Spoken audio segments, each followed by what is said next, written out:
ķermenis un smadzenes visu viņa mūžu. Un tādēļ Latvijā ir pietiekoši labi kvalificēti un zinoši kinologi instruktori, kas var palīdzēt jūsu sunim apgūt pamatzināšanas un arī daudz augstākas, labākas gudrības lietas. Un kā Jānis var minēt, šodien es kādu savu kolēģi pademonstrēt Latviju Petrovi un arī viņam palīdz otrs tikpat zinošs kinologs instruktors Andrejs Šerbats. Viss, ko rāda šie suņi, ir pamata paklausība, kur sēdi guļstāvi komandas tiek variētas dažādām secībām ar dažādām grūtības pakāpēm. Šobrīd jūs redzat, ka kustībā sunis tiek apsēdināts vai nostādīts kājās, saimnieki aiziet. Šie visi elementi, ko jūs redzat, nodar tādā paklausības disciplīnā kā BK, IPO, ir paklausības disciplīna, kurā notiek pasaules čempionāti.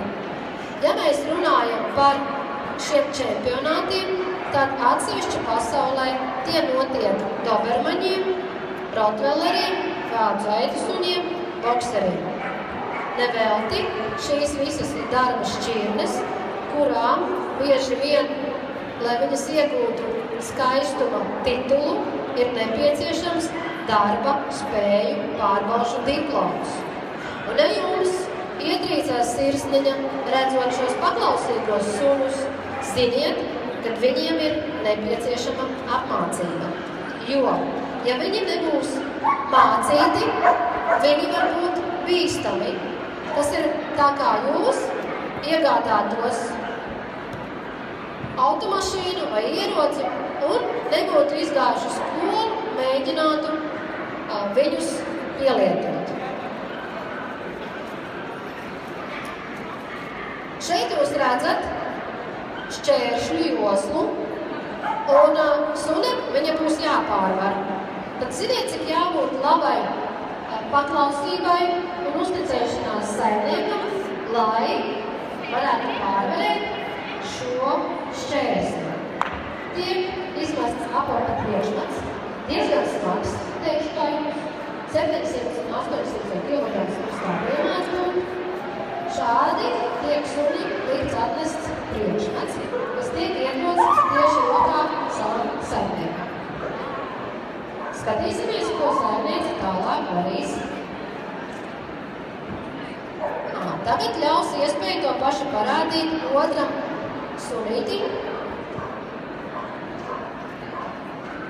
Šie suņi strādā šeit sarkanā laukuma pirmo reizi. Viņi ikdienā norit mājās vai suņu laukuma pie Vladimira Petrova vai Andreja Šerbata. Un varat redzēt, kā suņi māca noturību. Tik ilgi priekšmecēta mutē, kamēr saimnieks viņu nepaņem.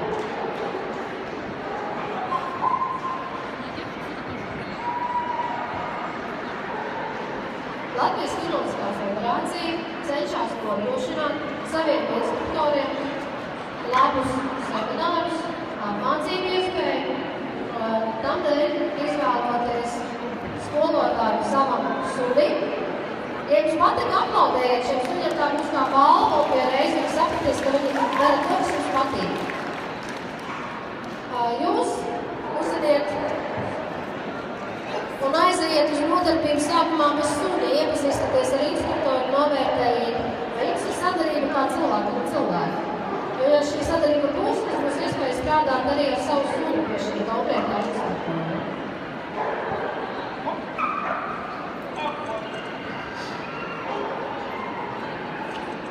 Aplausi. Ja katrs suns to māk, un šī ir ļoti laba iespēja jums redzēt, ka kurš no suņiem, arī jūsējais, ejot suņu skolā, to var iemācīties.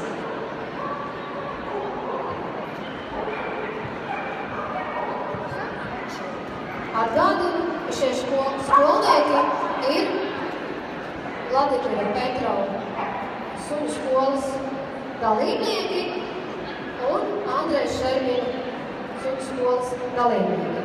Daudz grūtāks uzdevums.